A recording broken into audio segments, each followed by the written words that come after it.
The moment I came here, I was under pressure, under a lot of pressure. Yes. I thought I would just get here 1-2 months, a job. So did I know? So if I knew in advance, I would have prepared myself for that. Yeah, people that come from abroad become worse. So I'm going to get a job, my friend. There are people living here, and they are frustrated also. And you think you're going to, you're going to come all the blues, all the. If you're living in diaspora and you're considering coming back to Africa, let's interact in the comment section. Hello world, from whichever time zone you're catching me from, my name is MD90. Welcome to my YouTube channel. If you're not subscribed to the channel, make sure you hit that subscribe button, turn on the bell notification to all so that you do not miss the uploads that come up.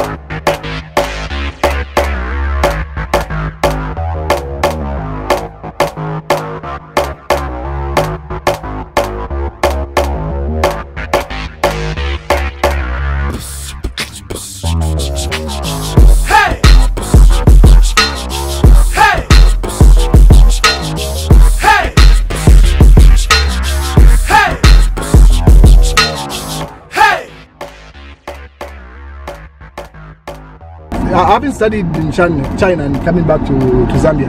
Yeah. How's been, like, you had aspirations, like you had hoped to say in 6 months time I'll hit certain goals, I'll do this, didn't you? When I was in China? No, like when you came back, when you decided to relocate. Oh yeah. So like, I did have goals.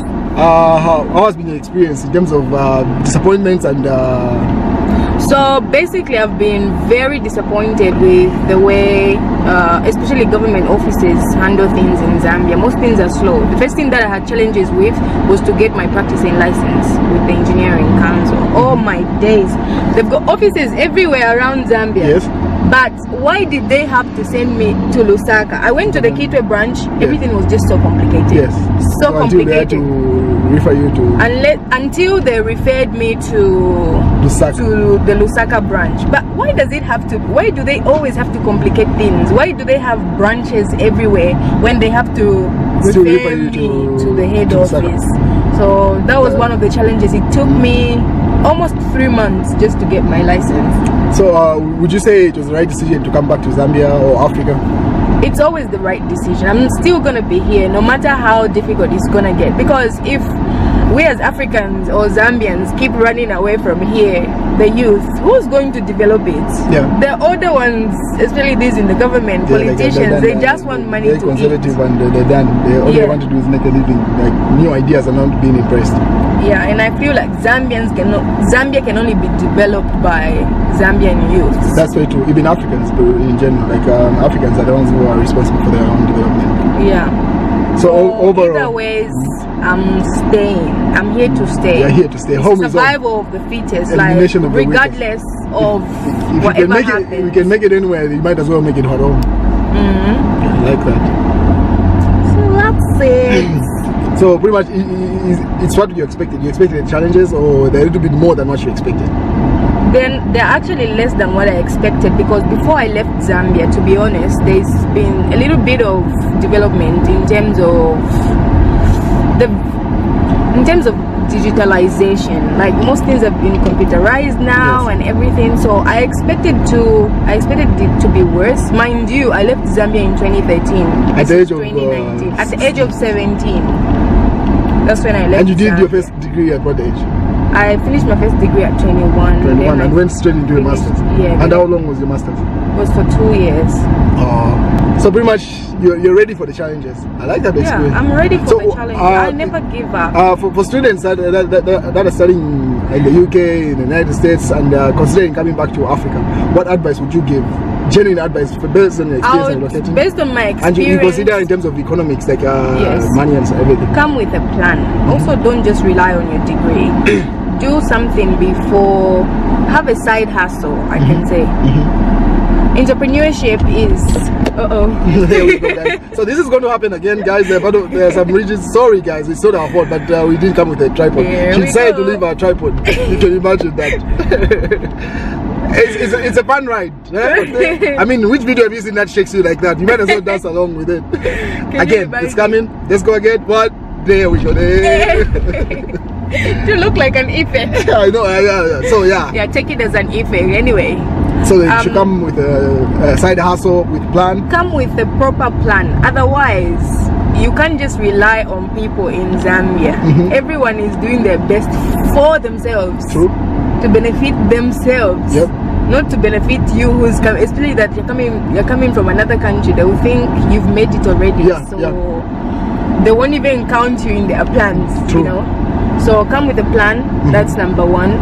Also, if you've got a degree and if you've had experience where you're coming from, that's okay. But if you don't have experience, if you're a fresh graduate like me, then you're gonna find a hard time getting. Yeah, that's what I want to find out again. Straight from school, you're finding it difficult. You're gonna have a hard time getting a job without experience. How do you expect me to get experience if when you don't employ me? Yeah.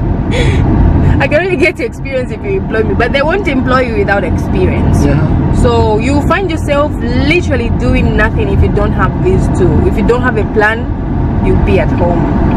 Frustrated.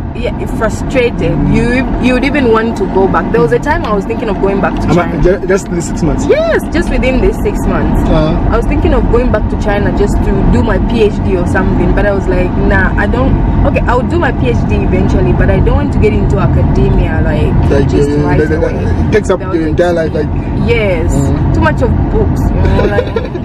I want the real thing. The practical side of what you've been learning. Yeah, that's basically it. Alright, so you hear that, guys. Come with a plan and a side hustle. Okay, one thing I would like to ask, what do you think of people that study abroad and come back and are not doing the most, I can say. Are you asking me that or are you asking your audience? I'm asking you. I'm asking you because you've been here. You've probably seen people who've gone abroad, come back and do nothing. I've seen new people. Yes, exactly. That's why I'm asking, because like, I wouldn't know what people are thinking of me. So just be honest. No, I like one thing that you brought out, to say, come back with a side hustle. Like when you're coming back to Africa or Zambia or whatever country from studying abroad, and you're intending to come and, hey, this place is new. Oh, too much infrastructure. Lusaka is under construction. Like you move out for 2 weeks, come back and you find there's a new structure. So I thought we were going in the wrong direction, but now we're on course. So it's like this. Most people, my opinion about people that have studied abroad or were in the diaspora and relocate back to Africa is that most people do not do their research. They just know, I'm going back home, I've got relatives, I'm going to go and start a business and stuff, I'm going to do whatever you want to do, I'm going to get a job. My friend, there are people living here and they are frustrated also. And you think you're going to come all the blues all the way from the United States or Canada? Doing research forever. Yeah, like, dude, I'm please. frustrated. Yeah, calm down. You? Humble yourself. Be humble. So always have a backup plan. A hustle that is not related to your education, that will help, so that you become a little bit more broad or diverse. Is that the word I'm looking for? Yeah. Yes. So my opinion about you guys is that most of you get frustrated, and that's why you find that there's already a drinking problem in Zambia. Zambians yes. Drink. We can drink. Most of the people that are drinking are youths that are frustrated, because check us out. You're putting every effort to make headways in your life, but you're not making headways. So they might as well drink off my sorrows, and that doesn't help. But people will drink for that. You find that the people that come from abroad become worse, because check us out. When you are a little bit exposed, you've seen the better life, and then you come back, and then now you experience the jungles of Africa. Yes. Ooh, my friend. Good No, what he's saying, I can verify that. What he's saying is very true, because most people, I've seen people who've been here, they've been to uni and they've graduated and they're home, they haven't gotten a job yet, but they're not depressed. I'm like, how are you surviving? My friend, for me, the moment I came here, I was under pressure, under a lot of pressure. Yes. I thought I would just get here 1-2 months, a job. Working in the People are mines, waiting for 2 years just to get a job. Yeah. Little did I know. So if I knew in advance, I would have prepared myself for that. Yeah. So like he's saying, better prepare yourself, because it's frustrating. That's my experience. That most guys that have lived in diaspora tend to be more frustrated than the people that are actually living in Africa or in Zambia. So make sure, keep your plans realistic. And this is why we need platforms like this, so that we can link up and advise each other, share ideas. That's another thing. People that end up making it keep the information to themselves. Because they just want to be them. Yeah, so ideas need to be shared for those that are living in diaspora, and then you come back to Africa. Interact. That's why we have put the internet. I mean, it's a connected world. Don't be isolated and make others. We're trying to develop Africa in general. You can't do it alone. No matter how much you try to make it, you can't do it alone. You need people around you. You can't. African mentality should be eradicated. This thing of feeling jealous for others or just trying to be the god on your careless stuff here. Guys, there's no time for that. This is a time for Zambia and Africa as a whole to develop. All right. And we can do that. We're very talkative people, so we can talk too much and go. We're talking like we're talking to an actual person that we can see right now. I know, right? It's like conference meeting. So guys, make sure you subscribe to both our channels. The links are all over the videos that we're doing together. Everywhere in the comments. Yes. You'll find us somewhere in my channel, and you'll find me somewhere on that channel. Yes. We're moving on to the next video, which is going to be very interesting. Very interesting. Stay tuned. Stay tuned. Subscribe. Don't forget to subscribe. You see that red button down there? That's the red one. Click it.